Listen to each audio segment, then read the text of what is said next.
will answer. By the way, I'm not running away from the answer. For us, we never claim, Muslims, we never claim that Allah is Yahweh. We never claim this. Good. Yeah, we never claim this. For you to know. Excellent. Yeah, excellent. Excellent. We never claim this. Absolutely. And Very as good. well, yeah, of course. Very good. Thank you. I don't need to do Well, high we five. are agreeing on that, so thank you. Allah mentioned to us in the Quran about His name, and He named Himself Tabaraka wa Ta'ala as Allah, and He named Himself as well revealed on the tongue of the Prophet Sallallahu Alaihi Wasallam, on the Quran or on the tongue of the Prophet Sallallahu Alaihi Wasallam. Allah has 99 names of the ones we are aware of nowadays. None of them is Yahweh. I really appreciate you agreeing on camera that Yahweh of the Bible is not the same as Allah of the Quran. Halo semua, seperti yang kita dengar barusan, Muslim tidak pernah klaim bahwa Allah adalah Yahweh. Karena Allah menyikapkan 99 namanya, dan tidak ada satupun di antaranya adalah Yahweh. Artinya, Tuhan yang mereka sembah bukanlah Tuhan yang ada di dalam Alkitab. Karena Tuhan yang ada di dalam Alkitab, namanya adalah Yahweh. Yahweh tidak pernah ganti nama, dan tidak akan ganti nama. Bahkan ketika dia datang ke dunia sebagai manusia, dia tetap menggunakan nama Yahweh, bahkan menggunakan namanya yang di atas segala nama, yaitu Yahweh menyelamatkan. Namun, sayangnya banyak orang Kristen yang bukan saja tidak tahu nama Yahweh, tetapi juga alergi dengan nama Yahweh. Mereka berpikir bahwa jika menyebut nama Yahweh, maka itu adalah aliran sesat saksi Yehova. Bahkan, ada yang berpikir bahwa nama Tuhan adalah Allah, sehingga mereka bisa tersesat dan berpikir bahwa Tuhan yang ada di dalam Alkitab sama dengan Tuhan yang ada di dalam Al-Quran. Oleh sebab itu, pada video ini kita akan mengenal nama Yahweh lebih dalam dan apa hubungannya dengan Yesus. Oke, kita mulai aja ya.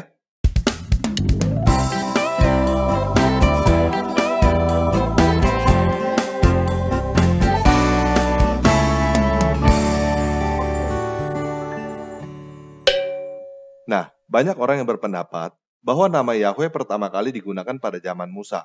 Namun sebenarnya tidak demikian. Yuk kita baca Kejadian 4 ayat 26 terjemahan LAI. Lahirlah seorang anak laki-laki bagi Set juga, dan anak itu dinamainya Enos. Waktu itulah orang mulai memanggil nama Tuhan. Nah, teman-teman lihat kata Tuhan dengan huruf besar semua di situ kan? Kata Tuhan dengan huruf besar semua yang ada di dalam Alkitab. Teks aslinya dalam bahasa Ibrani adalah 4 huruf yang disebut juga tetragrammaton. Tetragrammaton atau 4 huruf itu adalah Yod, Hei, Vav, Hei, YHWH. Ada yang melafalkannya Yehova, ada yang melafalkannya Yehuwa, ada yang melafalkannya Yahweh, dan lain sebagainya. Apakah perbedaan cara pelafalan ini harus diributkan? Tentu tidak. Cara melafalkannya pada zaman purba masih oke untuk diperdebatkan. Tetapi, untuk dijadikan bahan saling ngatain sesat-sesatan, tentu saja tidak. Yang pasti, nama Yahweh ini sudah digunakan sejak zaman Enos lahir. Enos adalah cucu Adam dari Set, dan pada zaman Enos lahir, Adam masih hidup. Jadi, nama Yahweh sudah digunakan sejak zaman Adam masih hidup.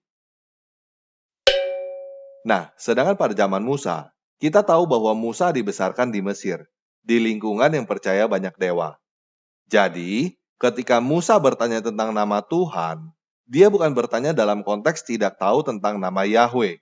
Dia bertanya dalam konteks dewa yang mana yang menyuruh dia mengeluarkan bangsa Israel dari Mesir. Yuk kita baca Keluaran 3 ayat 13-15. Lalu Musa berkata kepada dewata, "Tetapi apabila aku mendapatkan orang Israel dan berkata kepada mereka, Dewa leluhurmu telah mengutus aku kepadamu, dan mereka bertanya kepadaku, bagaimana tentang namanya? Apakah yang harus kujawab kepada mereka?" Firman dewata kepada Musa, "Aku adalah aku, Ehye Asyar Ehye." lagi firmannya, "Beginilah kau katakan kepada orang Israel itu, Akulah aku telah mengutus aku kepadamu." Selanjutnya berfirmanlah dewata kepada Musa,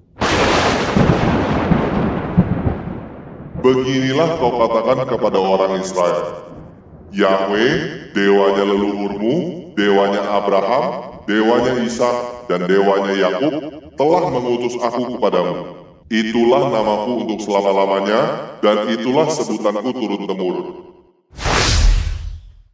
Nah, dari sini kita bisa mempelajari beberapa hal. Pertama dikatakan bahwa namanya adalah Aku adalah Aku. Dalam teks Ibraninya, Ehyeh Asher Ehyeh. Artinya aku ada yang aku ada. I am who I am. Kemudian dikatakan lagi namanya adalah Yahweh. Nama Yahweh maknanya adalah Dia ada. Jadi, Tuhan menyebut dirinya sendiri Ehyeh, aku ada. Sedangkan manusia menyebutnya Yahweh, Dia ada. Cukup jelas ya? Nah, kemudian dijelaskan lagi dewanya leluhurmu. Dewanya Abraham, dewanya Ishak, dan dewanya Yakub. Supaya lebih spesifik lagi membedakan dirinya dari dewa-dewa orang lain. Membedakan dirinya dari dewa-dewa orang Mesir, dari dewa orang Arab, atau dari dewa-dewa yang lainnya. Yuk kita baca 1 Raja-Raja 11 ayat 5-7.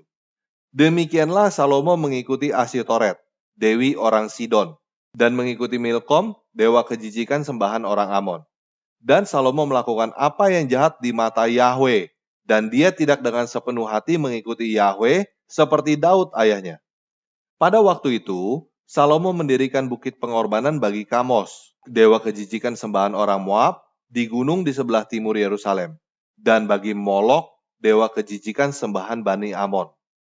Jadi, orang Sidon punya satu Tuhan, namanya Asytoret.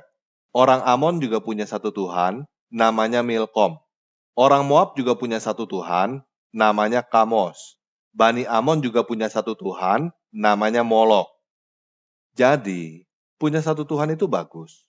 Tetapi tidak ada gunanya punya satu Tuhan, kalau Tuhan yang dimiliki itu adalah Tuhan yang salah. Allah yang ada di dalam Al-Quran, bukan Yahweh yang ada di dalam Alkitab. Allah punya 99 nama, dan tidak ada satu pun di antaranya adalah Yahweh. Sampai di sini jelas ya? Nah, kemudian kita juga bisa belajar bahwa Yahweh adalah nama untuk selama-lamanya. Dia tidak pernah dan tidak akan pernah ganti nama menjadi Allah atau ganti nama menjadi apapun.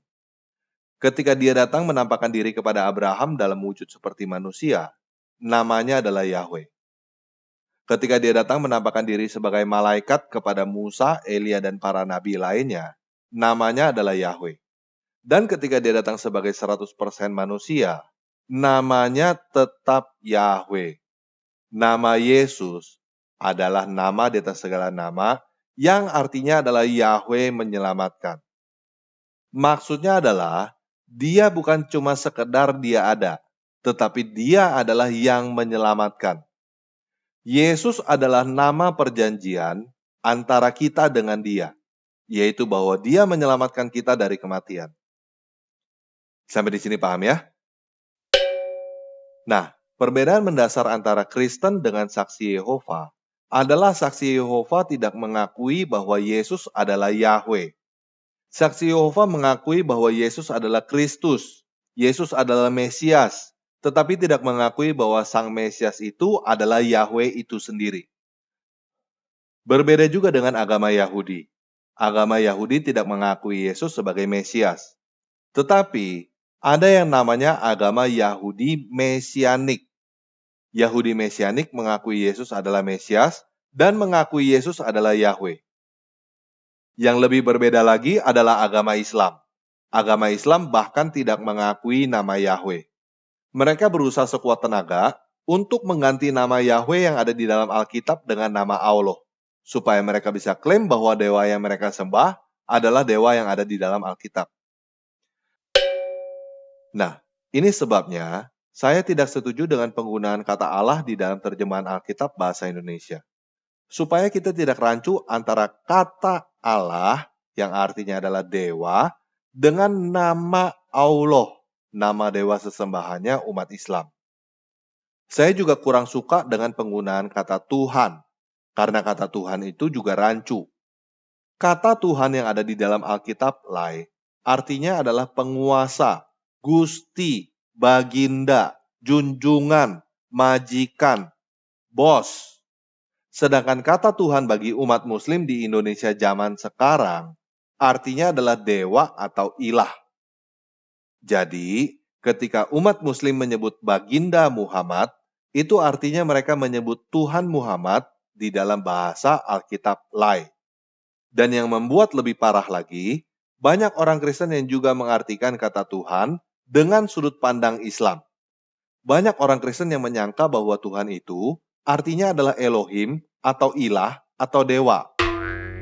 Buat teman-teman Kristen yang masih berpikir bahwa Tuhan yang ada di dalam Alkitab artinya adalah Allah atau Elohim atau ilah atau dewa, mulailah pahami bahwa kata Tuhan sama sekali bukan berarti Allah atau ilah atau Elohim atau dewa. Kata Tuhan yang ada di dalam Alkitab artinya adalah penguasa, baginda, gusti, bos, majikan, tuan. Paham ya? Nah, ada satu hal lagi yang ingin saya kritisi tentang nama Yahweh. Saat ini, umat Yahudi dan Kristen tidak menyebut nama Yahweh secara langsung. Orang Kristen menyebutnya dengan kata ganti Lord di dalam bahasa Inggris atau Tuhan di dalam bahasa LAI. Orang Yahudi pada zaman Yesus menyebutnya dengan kata ganti Adonai, yang artinya sama dengan Lord atau Tuhan di dalam bahasa Ibrani. Orang Yahudi pada zaman sekarang lebih populer menyebutnya Hashem, yang artinya the name, nama itu. Hal ini seperti kita tidak memanggil ayah kita dengan nama secara langsung. Ada yang menyebutnya ayah, ada yang menyebutnya bapa, ada yang menyebutnya papi, ada yang menyebutnya dedi, dan lain sebagainya. Memanggil orang tua dengan nama secara langsung dianggap kurang ajar di dalam budaya kita. Namun, jika kamu memanggil ayah kamu dengan sebutan ayah, apakah artinya nama ayah kamu adalah ayah? Kalau ada orang yang bertanya kepada kamu, siapa nama ayahmu? Apakah kamu akan menjawab, nama ayahku adalah ayah? Konyol sekali kan kalau kamu tidak tahu siapa nama ayahmu? Kalau kamu benar-benar tidak tahu siapa nama ayah kamu, lihat KTP-nya lah. Di situ ada tertulis siapa nama ayah kamu. Jadi, kalau ada yang bertanya siapa nama ayah kamu, jangan jawab nama ayahku adalah ayah. Jawabnya dengan menyebut nama ayah kamu yang ada di KTP. Itu bukan kurang ajar. Sampai di sini paham ya? Nah, kamu bisa bayangkan nggak jika ada seorang anak yang mengganti nama ayahnya di KTP dengan kata ayah? Alasannya untuk menghormati ayahnya, supaya nama ayahnya jangan sembarangan disebut. Semua surat berharga seperti kepemilikan rumah, kepemilikan mobil, dan lainnya yang tercantum nama ayahnya juga dicoret dan diganti dengan kata ayah untuk menghormati nama ayahnya, sehingga nama ayahnya itu hilang di semua dokumen. Dan ketika anak itu ditanya siapa nama ayahnya, dia menjawab bahwa nama ayahnya adalah ayah. Gila kan? Namun ini yang sebenarnya terjadi dengan mengganti seluruh nama Yahweh yang ada di dalam Alkitab dengan sebutan Lord atau Tuhan. Orang-orang Kristen sampai tidak tahu bahwa nama Tuhan adalah Yahweh. Bahkan ada orang Kristen yang menyangka bahwa yang berkata nama Tuhan adalah Yahweh sesat. Ini udah nggak benar, teman-teman. Orang Yahudi tidak menyebut nama Yahweh secara langsung. Mereka menyebutnya Adonai atau Hashem. Tetapi mereka tidak mengganti semua nama Yahweh yang tertulis di dalam Perjanjian Lama menjadi Adonai atau Hashem. Maksud saya begini, teman-teman. Menurut saya, tidak sepantasnya tetragrammaton yang ada di dalam Perjanjian Lama diganti dengan kata Lord atau Tuhan atau kata lainnya. Perkara kita tidak melafalkannya secara langsung, itu urusan lain. Itu urusan budaya dan tradisi. Seperti kita tidak menyebut nama ayah kita secara langsung, tetapi kita juga tidak mengganti semua dokumen yang tertulis nama ayah. Sampai di sini paham ya? Nah, tetapi saya juga tidak setuju bila di dalam Perjanjian Baru yang di dalam teks aslinya berbahasa Yunani tidak terdapat nama Yahweh, mendadak diada-adakan. Menurut saya, terjemahan seharusnya apa adanya. Di dalam perjanjian lama yang terdapat nama Yahweh, jangan diganti dengan kata lain. Di dalam perjanjian baru yang tidak terdapat nama Yahweh, juga jangan diada-adakan. Oke? Nah, sebagai penutup, saya mau mengajak teman-teman untuk membaca hukum yang pertama dan terutama dengan terjemahan yang seharusnya menurut saya. Ulangan 6 ayat 4-5. Dengarlah hai orang Israel, Yahweh itu Dewa kita, Yahweh itu Esa. Kasihilah Yahweh Dewamu dengan segenap hatimu dan dengan segenap jiwamu dan dengan segenap kekuatanmu. Matius 22 ayat 37 terjemahan tanpa ragi. Kemudian Yesus menjelaskan kepadanya, kamu akan mengasihi penguasa, dewamu itu, di dalam keseluruhan hatimu, dan di dalam keseluruhan jiwamu, dan di dalam keseluruhan kesadaranmu. Oke, sekian video kali ini. Yesus Kristus penguasa kita adalah Dewa yang beserta dengan kita. Immanuel.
jadilah